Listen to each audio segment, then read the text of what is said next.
तो आज की हेडिंग हम ये होगी टाइप्स ऑफ वर्क। पिछली क्लास में हमने पढ़ा था वर्क के बारे में, आज पढ़ते हैं टाइप्स ऑफ वर्क कि कितने तरह तरह के वर्क होते हैं फिजिक्स में। आपकी एनसीईआरटी बुक में सिर्फ 2 तरह के वर्क बता रखे हैं, बट मैं आपको थर्ड टाइप भी बता दूंगा वर्क का। ओके, चलिए तो वर्क के टाइप्स देखते हैं। आप लिखिए वर्क इज ऑफ 3 टाइप। 3 तरह का वर्क हमें मिलता है फिजिक्स में।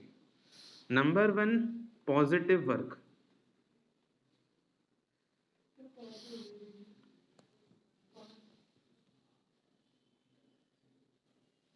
नंबर 1 होता है फिजिक्स में पॉजिटिव वर्क। नंबर 2 होता है आपका नेगेटिव वर्क। और नंबर 3 पता है क्या होता है? Zero work. तो हम इन तीनों के बारे में समझते हैं वन बाय वन एग्जाम्पल से। पॉजिटिव वर्क क्या होता है? आपको दिख रहा होगा ये जो मैन है इस बॉडी को आगे की तरफ फोर्स लगा रहे हैं बिल्कुल। और ये ब्लॉक भी आगे की तरफ ही मूव कर रहा है ना? ये पॉजिटिव वर्क है। कैसे? अगर डायरेक्शन ऑफ फोर्स और डायरेक्शन ऑफ डिस्टेंस दोनों सेम हो दोस्तों, ये पॉजिटिव वर्क ही होता है। जिस तरफ आपने फोर्स लगा रहे हो उसी तरफ डिस्टेंस कवर हो रहा है। अगर सपोज करो ये ऑब्जेक्ट पे हम नीचे की तरफ फोर्स लगा रहे होते और ये नीचे की तरफ ही मूव कर रहा होता तो भी ये पॉजिटिव वर्क है। जिस तरफ फोर्स उस तरफ डिस्टेंस दोनों सेम डायरेक्शन में है, इसे पॉजिटिव वर्क फिजिक्स में कहते हैं। तो ये सेकंड एग्जांपल हो गया कि अगर हम एक कार को आगे की तरफ पुश करें और कार भी आगे की तरफ ही मूव कर जाए, ये पॉजिटिव वर्क है। फोर्स और डिस्टेंस दोनों सेम डायरेक्शन में आगे की तरफ हो रहे हैं तो ये भी पॉजिटिव। डायरेक्शन सेम है तो पॉजिटिव वर्क। तो ये पॉजिटिव वर्क है कि जब भी हम फोर्स लगाएं आगे की तरफ और बॉडी भी उसी डायरेक्शन में मतलब मूव करे, जिस तरफ फोर्स लग रही है उस तरफ ही बॉडी मूव करे, तो ये पॉजिटिव वर्क हो जाता है ना? तो लिख लेते हैं इसको हम लोग। तो पॉजिटिव वर्क क्या होता है? पॉजिटिव वर्क की डेफिनेशन होगी whenever force is applied to a body। एक बॉडी पे आपने फोर्स लगाई दोस्तों, है ना? और बॉडी मूव भी करे उसी डायरेक्शन में। whenever force is applied to a body and the body moves in the same direction of the applied force, this is called positive work. समझ पा रहे हो? फोर्स आपने लगाई बॉडी पे और जिस तरफ फोर्स लगाई बॉडी ने मूवमेंट भी उसी डायरेक्शन में करी। इस चीज को हाईलाइट कर लो अपनी कॉपी में, अभी भूलोगे नहीं। फोर्स लगाई बॉडी पे और उसी डायरेक्शन में, जिस डायरेक्शन में फोर्स है उसी डायरेक्शन में बॉडी ने मूवमेंट कर दी अपनी, तो ये पॉजिटिव वर्क होता है। अपनी कॉपी में इसका डायग्राम भी बना लो कि ये देखो ये बॉडी है, इस पे आपने आगे की तरफ फोर्स लगाई और बॉडी ने भी आगे की तरफ ही मूवमेंट करा, इसका डिस्टेंस भी आगे की तरफ ही कवर हुआ, तो ये आपका पॉजिटिव वर्क है। लिख दो, it is positive work.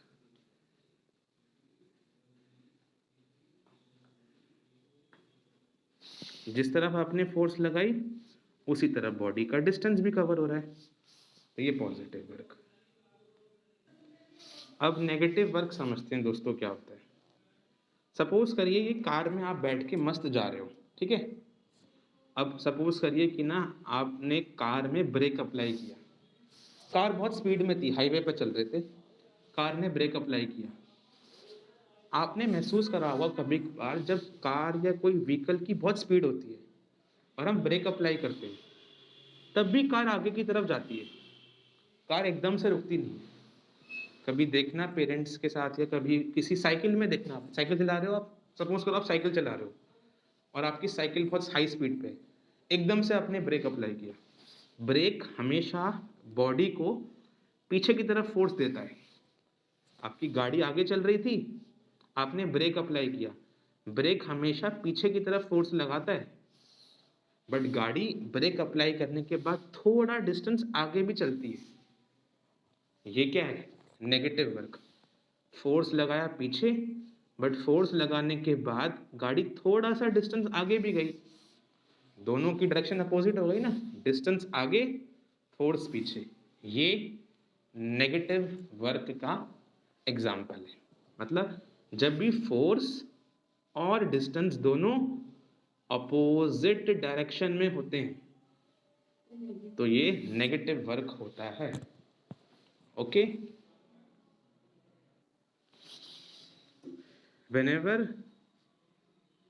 force is applied, जब भी आपने फोर्स अप्लाई करी, and the body moves in opposite direction, यहाँ पर अंडरलाइन करना है इस अपोजिट वर्ड पे, when the force is applied and the body moves in opposite direction of applied force,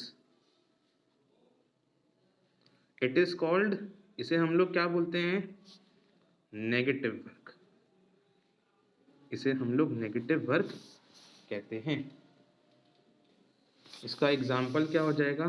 for example, whenever force is applied, force मतलब break, force या break लिख लो, whenever force या break is applied to a moving car, it moves forward to cover some distance. Full stop. It is negative work term. इसे negative work कहते हैं दोस्तों। कि आप की गाड़ी चल रही है आगे, आपने फोर्स या ब्रेक अप्लाई करे और गाड़ी थोड़ा सा डिस्टेंस आगे चली जाए। जब भी गाड़ी में ब्रेक अप्लाई करते हैं वो उसको पीछे की तरफ पुश करते हैं ब्रेक, बट गाड़ी थोड़ा सा डिस्टेंस आगे चलती है ब्रेक अप्लाई करने के बाद। इस केस में डायरेक्शन अपोजिट होती है फोर्स और डिस्टेंस की, इसलिए ये नेगेटिव वर्क का एग्जाम्पल है। पॉजिटिव वर्क का एक सिंपल एग्जाम्पल भी लिख लो आप लोग पीछे। सपोज करो एक कार है, उसको हमने आगे की तरफ पुश किया, तो कार को आपने आगे की तरफ फोर्स लगाई और कार भी आगे गई, दोनों की डायरेक्शन सेम है, positive work. When a car is push forward, it covers positive work. जब एक कार को आगे की तरफ पुश करते हैं तो वो पॉजिटिव वर्क करती है। ये एक एग्जाम्पल हो जाएगा।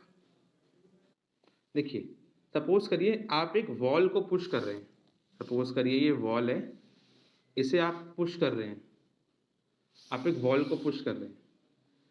जब आप एक वॉल को पुश करते हैं तो क्या वो वॉल अपनी जगह से मूव करती है? बिल्कुल पॉसिबल नहीं है भाई, है ना। तो इस केस में क्या हुआ? डिस्टेंस जीरो कवर हुआ भाई।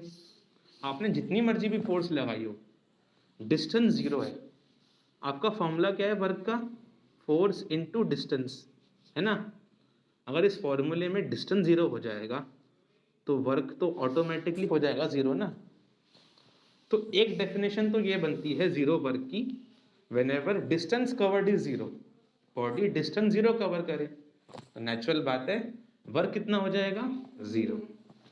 एक तो ये केस है number one. Number two case क्या है?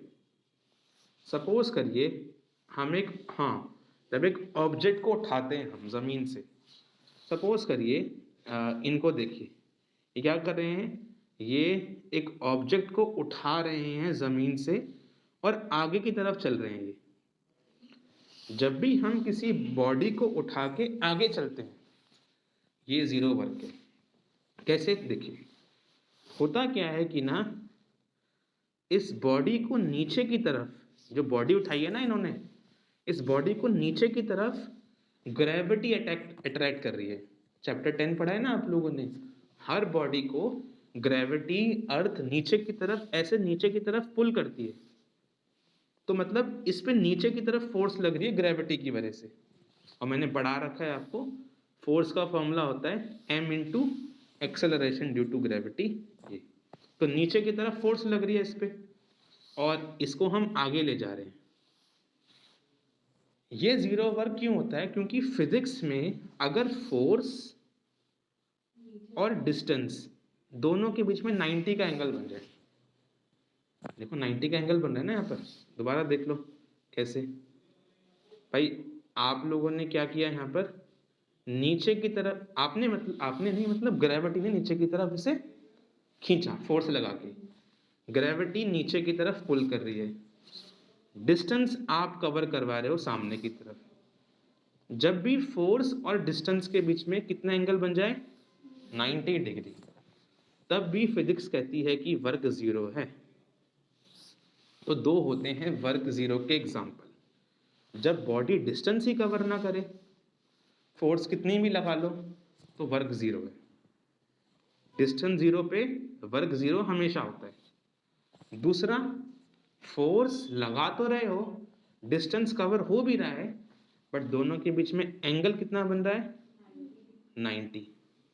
ये भी जीरो वर्क डन कहलाता है।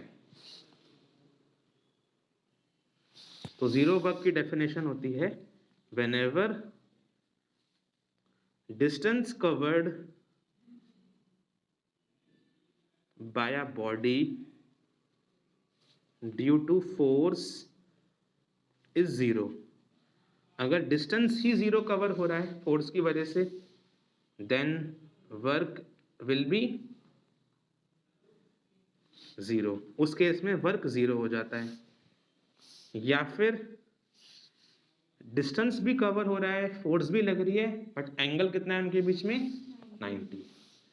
और whenever the angle between force and distance is 90 degree, then also work is zero। और इसका एग्जाम्पल क्या होगा, जो अभी देखा था हमने, अगर हम एक वॉल को पुश करते हैं तो वॉल नहीं मूव करती, जीरो वर्क है। whenever we push a wall, then no work is done, that is work is equal to zero। तो ये इसका एग्जाम्पल हो गया। अब क्वेश्चन कर रहे हैं कुछ, पेज नंबर 148 खोलिए अपनी बुक का, क्वेश्चन नंबर 1 कर रहे हैं। देखिए क्वेश्चन नंबर 1 बहुत इजी है, ये बुक में हो जाएगा क्वेश्चन बुक में हो जाएगा। देखिए, a force of 7 Newton, 7 Newton force आप लगा रहे हो एक ऑब्जेक्ट पे, और डिस्प्लेसमेंट कितना है, 8 मीटर, मतलब 8 मीटर बॉडी आगे चली गई। क्वेश्चन कह रहा है in the direction of force, मतलब जिस तरफ फोर्स लगाई उसी तरफ बॉडी ने डिस्प्लेसमेंट कवर किया, आगे मूव करी। तो ये तो पॉजिटिव वर्क हो गया, डायरेक्शन सेम है ना, अगर जिस तरफ फोर्स लगाई उस तरफ बॉडी आगे मूव करी तो ये पॉजिटिव वर्क है। अब कह रहा है let us take it that the force act on a body through a displacement, what is the work done in this case? Work निकालना है मुझे इस केस में, मेरे पास फोर्स भी है और डिस्टेंस भी है। कैसे निकालोगे, दोनों को मल्टीप्लाई करके। भाई वर्क क्या होता है, फोर्स इंटू डिस्टेंस। फोर्स आपने 7 लगाई, डिस्टेंस 8 कवर किया, 7 8 जा 56 जूल आंसर है आपका। इतना सिंपल क्वेश्चन है, तो ये तो बुक में ही हो गया। तो क्वेश्चन 1 आसान है, इसके जैसा ही एग्जाम्पल 1 बुक का है, तो ये आप लोग होमवर्क कर सकते हो, बहुत आसान है। फोर्स दे रखी है, डिस्टेंस दे रखा है, दोनों को मल्टीप्लाई करना, आंसर आ जाएगा। देखो दे भी रखा है 10 आंसर, इतना आसान क्वेश्चन है। ठीक है, तो ये क्वेश्चन हम लोगों ने कर लिया। अब एग्जाम्पल 11.2 करते हैं, पढ़िए। अ पॉटर लिफ्ट अ लगेज। एक पॉटर, पॉटर क्या होता है, कुली टाइप है ना। एक पॉटर लिफ्ट करता है लगेज को 15 kg from ground. 15 kg luggage को उठाता है पॉटर ग्राउंड से and put it on his head, अपने हेड पे रखता है 1.5 metre above ground. Calculate work done by him on luggage. Work निकालना है, कैसे करेंगे देखिए। हाँ जी, एग्जाम्पल 11.2 कर रहे हैं, पेज 148 पे। क्या कह रहा है ये क्वेश्चन, एक पॉटर है, सपोज करिए ये पॉटर है, ठीक है। ग्राउंड पे लगेज रखा था कितना केजी का, 15 kg का। इसको उठाया पॉटर ने और अपने सर पे रख दिया, यहां रख दिया। पॉटर की हाइट भी दे रखी है आपको, कितने लंबे है पॉटर, 1.5 मीटर। इतनी हाइट पे लगेज को रख दिया पॉटर ने, तो इस पूरे प्रोसेस में कितना वर्क किया होगा पॉटर ने, वो हमें निकालना है। देखते हैं, जीरो तो नहीं होगा इसमें, क्यों, पॉटर आगे कहाँ चल रहा है। अगर पॉटर आगे चल रहा होता है, नीचे तो फोर्स लग रही है, तब होता 90 डिस्टेंस इनके बीच में एंगल, तो वर्क जीरो होता।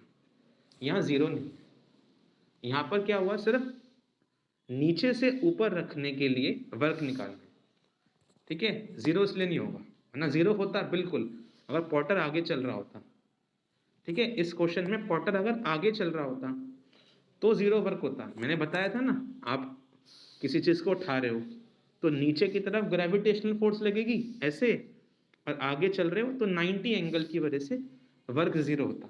बट यहाँ जीरो नहीं है क्योंकि आप चल ही नहीं रहे आगे, तो वर्क निकालना है।